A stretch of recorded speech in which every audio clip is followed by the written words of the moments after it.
नमस्कार मित्रांनो, कसे आहात तुम्ही? बरे आहात ना? तर आज आपण बनवूया पोपट मासा फ्राय. तर मी घेतलेले आहे मीठ, तिखट, हळद आणि गरम मसाला. आणि आता पोपट माशाला लिंबू पिळून घ्यायचं आहे. मी अद्रक, लसूण, मिरचीची पेस्ट आधीच लावून घेतलेली आहे. तर चला आता आपण लिंबू पिळूया.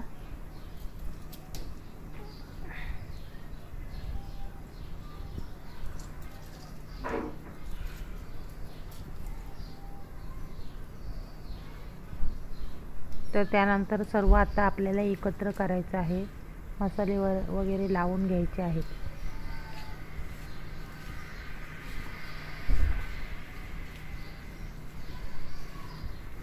तर मी आता सर्व हळद मसाला व गरम मसाला सर्व एकत्र केलेला आहे आणि सर्व आता ते आपण माशाला लावून घ्यायचं आहे.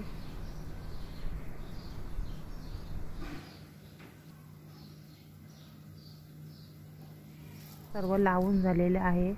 तर आता आपल्याला कोटिंग तयार करायची आहे. त्यामध्ये आता आपल्याला रवा आणि तांदळाचे पीठ आणि मसाला सर्व एकत्र करून घ्यायचे आहे आणि मीठ सर्व एकत्र करून घ्यायचे आहे आपल्याला. तर आता मी गॅसवर तवा तापत ठेवला, त्यामध्ये तेलसुद्धा घातलेलं आहे. तर आता त्यामध्ये आपण आता फिश टाकूया. तर त्यात आता मी कोटिंग होती ती सर्व फिशला लावून घेतलेली आहे. तर आता आपण तव्यामध्ये टाकायची.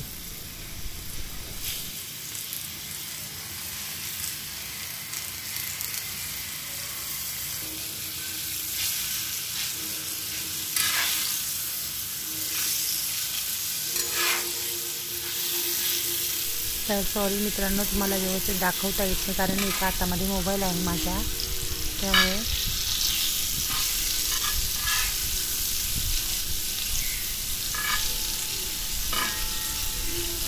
तर आत्ता मच्छी सर्व बाजूने फ्राय करायची आहे आणि मस्त फ्राय झाल्यानंतर त्यावर आता आपल्याला थोडी कोथिंबीरसुद्धा घालायची आहे. तर आता मी कोथिंबीर घातलेली आहे. त्यानंतर थोड्याशा लसणाच्या पाकळ्यासुद्धा घातलेल्या आहेत. तर माझ्या चॅनलला लाईक आणि शेअर करायला विसरू नका आणि सबस्क्राईब करायला सुद्धा विसरू नका.